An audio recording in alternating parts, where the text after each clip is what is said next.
Bonsai Phoenix is not a funeral service. It is a sovereign return system developed as regenerative infrastructure. It transforms death from an industrial transaction into ceremony, memory, and ecological rebirth. This system exists because modern death practices extracted dignity, poisoned land, and severed continuity. Bonsai Phoenix restores what was taken through land, sound, story, and living systems. Modern funerals turned death into a supply chain. Bodies were embalmed with chemicals, grief was rushed, memory was buried. The system prioritized efficiency and profit over land and lineage. Bonsai Phoenix rejects that model entirely. Death is not disposable, it is a transition. In this system, death is not treated as an endpoint.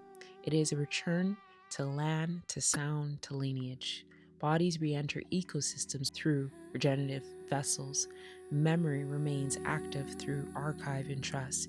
Grief is held, not monetized. Nothing is rushed and nothing is erased. The system begins with biodegradable phoenix bed vessels and estate-based sanctuaries. Ceremony unfolds through sound halls, grief residencies, and memory vaults.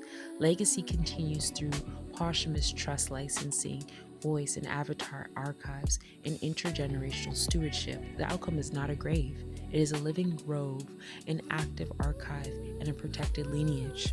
Ceremony is not symbolic here, it is functional. Sound regulates grief, ritual stabilizes memory, land absorbs return. Without ceremony, grief fragments families and communities. Bonsai Phoenix treats ceremony as essential infrastructure like water, land, or shelter. A bonsai grove is not a cemetery. It is a regenerative forest where bodies become soil, roots, and canopy. Each grove holds memory through tree alignment, crystal integration, and archival mapping. The land remembers. Families return not to headstones but to living systems. Bonsai Phoenix is not a funeral service. It is a sovereign funeral infrastructure system designed to replace the industrial death model with regenerative rites of passage. Instead of isolating grief or commodifying death, Bonsai Phoenix integrates land, ceremony, memory, and legal continuity into a single system. Bonsai Phoenix operates through estate-based sanctuaries integrated into pre-qualified land. Each sanctuary combines ecological burial zoning, sound-integrated memorial halls, memory and archive rooms, and embalming-free preparation.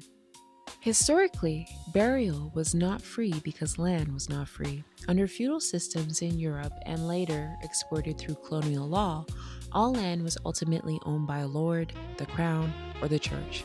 Even when families lived and worked land for generations, they did not hold sovereign title. That meant you could live on the land, you could work the land, but you do not mark the land permanently without permission. Burial is the most permanent mark there is, so burial became a fee-bearing act. By the Middle Ages, the church controlled consecrated grounds. These fees were symbolic and disciplinary, to remind peasants they didn't own land, to reinforce church authority over life and death, to extract value at moments when refusal was unthinkable. Death was the ultimate leverage point. This is why burial fees were often highest for outsiders, the poor, unmarried women, people without heirs, and marginalized lineages. When colonial systems spread, feudal land logic came with them. Burial laws followed. Private property replaced ancestral land. Cemeteries replaced family ground. Permits replaced ritual rites. Indigenous and non-feudal burial systems were criminalized, erased, or reclassified as illegal. Among the Choctaw Nation of Oklahoma, traditional burial practices included what are often called spirit houses, sometimes described in anthropology as bone houses or mortuary houses. These are not graves in the European sense. What they were, spirit houses were small, dedicated structures built near a settlement or within ancestral land. They served as a transitional place where the dead were cared for after death, but before final return. The body was not immediately disposed of. Instead, death was treated as a process and not an event. The process, historically, the sequence looked like this. The deceased was placed in a spirit house or elevated structure.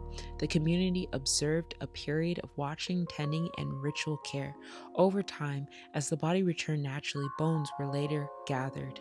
The bones were then placed in ossuaries, buried in ancestral ground, or returned to mound or clan-specific locations. This practice emphasized continuity, patience, and relationship, not speed. Threshold space between worlds, a place where the spirit could orient and depart properly, a marker of land ancestor continuity. Colonial systems required burial to be regulated, licensed, sanitized, and centralized. Choctaw spirit houses rejected all of that. They asserted that the family tends to the dead, the land receives them, and no authority grants permission. This made spirit houses incompatible with feudal and church-based burial laws, and that is why the practice was targeted, suppressed, or reclassified as improper. Despite forced removal, Choctaw burial knowledge traveled with the people into what is now Oklahoma. Some spirit houses sites still exist, often misidentified, neglected, or misunderstood. Their continued presence is not accidental. It is evidence of continuity. The land still remembers the protocol, even when the system around it pretends not to.